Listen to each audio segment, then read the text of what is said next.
Nice because it's been 20 degrees below freezing almost. We're not used to that in Oklahoma. We're used to like 50s. It's so nice. Still no eggs. How old are they now? 7 months? It's too cold for eggs. Let's talk about animal care during the winter weather.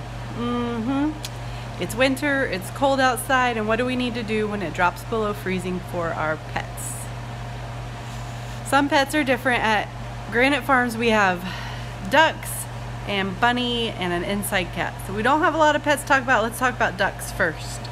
We looked it up and we found out our ducks do not need a heat lamp, and they've been okay so far for 4 days in a row, sub-zero or below freezing temperatures anyways.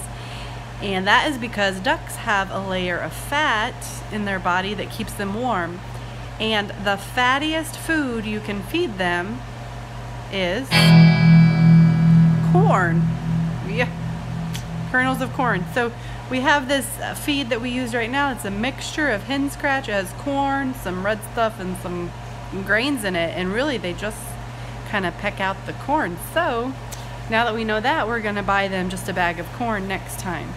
Also, if you like foie gras, foie gras, it's hard to say. Corn is really good to get the liver fatty. Now we haven't tried that. We're not eating our ducks yet. We don't have enough. We just want the eggs. However, it is tempting.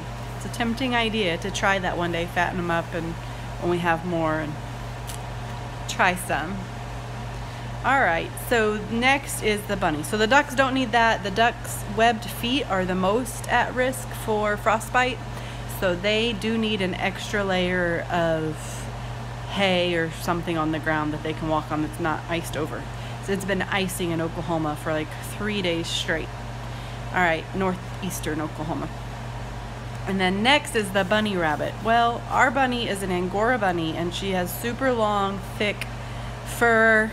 We weren't very friendly to her the first night. We just left her out in the cold before I realized I might need to bring her in or help her somehow. She already had a thick layer of hay and a box inside of her closed-in enclosure. The only thing open is a doorway, and she made it through the night just fine. However, she had like frost on her fur and I felt so bad for her. So I brought her in, got her warmed up a little bit at a time. First I brought her into 50 degrees and then I brought her into about 60 degrees.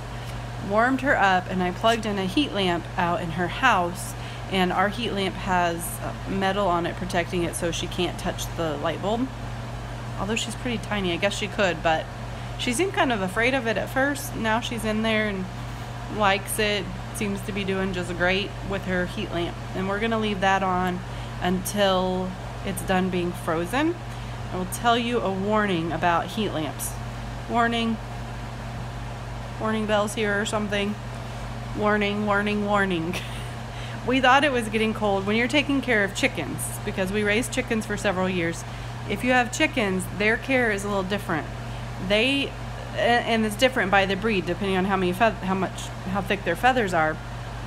But a white leghorn, normal looking chicken like we had, they need a heat lamp around, if it gets to the 30s, I would say anything below 40 probably, they need a heat lamp. And so I would turn it on at night for them because it drops that cold at night often in Oklahoma, but the next day it would get back up into like the 50s or something. And they had a coop where up top you could close them in at night and then open it in the day and they could walk down and get to the grass, but it was still enclosed.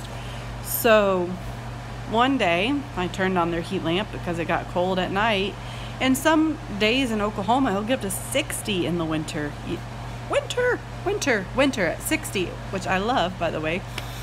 But it ended up being one of those days where it got down cold at night, but the next day it was warm, and I forgot to go let them out of their coop, and they were cooped up literally, and they overheated. I overcooked my chickens, and I didn't even mean to cook my chickens. So that's a warning on chickens, and you're going to use a heat lamp on them. So I'm gonna be careful, I'm gonna watch, and as soon as the frost and ice and snow is gone off the ground and temperatures are back up above freezing, I'm turning back off the heat lamp, because the Angora rabbit has done super well. She's been really resilient this winter. So if you have an Angora rabbit, have other experiences, let us know your story below. Subscribe and like so you can hear the next stories from Granite Farms. I hope you're doing well and staying warm. So check out some of our kids' videos. They started making videos. They just wanted to do what mom and dad are doing, and they showed you their really cool Valentines that they picked out. So drop us a line below. Let us know what kind of videos you want to see. We'll see if we can make some.